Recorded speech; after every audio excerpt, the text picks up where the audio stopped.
জামায়াত জোটে প্রাথমিকভাবে এনসিপির ৩০ আসন সমঝোতার গুঞ্জন ছড়ালেও তা নেমে আসতে পারে ১০টিতে এবং এতে দলের কয়েকজন আলোচিত নেতা বাদ পড়তে পারেন। এই ধোঁয়াশা দলে অন্দরমহলে উত্তেজনা সৃষ্টি করেছে, যদিও জোটের মধ্যে আনুষ্ঠানিক আলোচনা এখনো চলছে। এনসিপির যুগ্ম আহ্বায়ক সরওয়ার তুষার জানান, কিছু কিছু আসনে ইতোমধ্যে জামায়াতের প্রার্থীরা অনানুষ্ঠানিকভাবে আমাদের প্রার্থীদেরকে ছাড় দিয়েছেন এবং আমাদের প্রার্থীদের সাথেই তাদের এক ধরনের সমন্বিত কাজ হচ্ছে ওই সকল আসনে।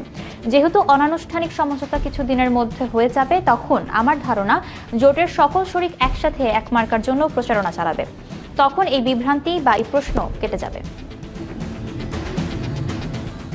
এদিকে জোটে অংশগ্রহণের বিষয়ে জামায়াতের মনোভাব স্পষ্ট। কেন্দ্রীয় নির্বাহী পরিষদ সদস্য মোবারক হোসাইন বলেছেন, যেদিন আমাকে আমার সংগঠন বলল ওই আসনটা আমরা জোটকে ছেড়ে দেব, আমি নির্দ্বিধায় এটা মেনে নিয়েছি।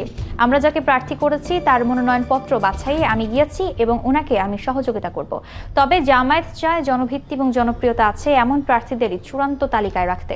জনপ্রিয়তায় ঘাটতি থাকলে আসন ছাড়া হবে না, যদিও নির্বাচনী কৌশলের কারণে এখনই এই নিয়ে আনুষ্ঠানিকভাবে কোনো কথা বলতে রাজি হয়নি জামায়াত বা এনসিপির কেউই। এর আগে জামায়াতের সাথে আসন সমঝোতা বা জোটের খবরে এনসিপির অন্তত 14 কেন্দ্রীয় নেতা পদত্যাগ করেছেন। এছাড়া আপত্তি জানিয়ে দলটির আহ্বায়ক নাহিদ ইসলামকে চিঠি দিয়ে জামায়াতের সাথে জোট জাতির সাথে প্রতারণার শামিল বলে উল্লেখ করেন তারা।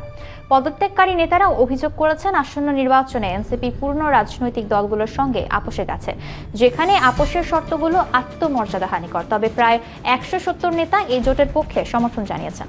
122 জন পৃথকভাবে চিঠি পাঠিয়ে পার্টি কনভেনর নাহিদ ইসলামের কাছে তাদের সমর্থন জানিয়ে বলেছেন, জাতীয় স্বার্থ এবং গণতান্ত্রিক পরিবর্তনের বৃহত্তর লক্ষ্যকে সামনে রেখে এনসিপি যে কোনো রাজনৈতিক দল বা জোটের সঙ্গে নির্বাচনী বোঝাপড়া বা জোট গঠন করবে, আমরা সম্পূর্ণভাবে তার সমর্থন জানাই।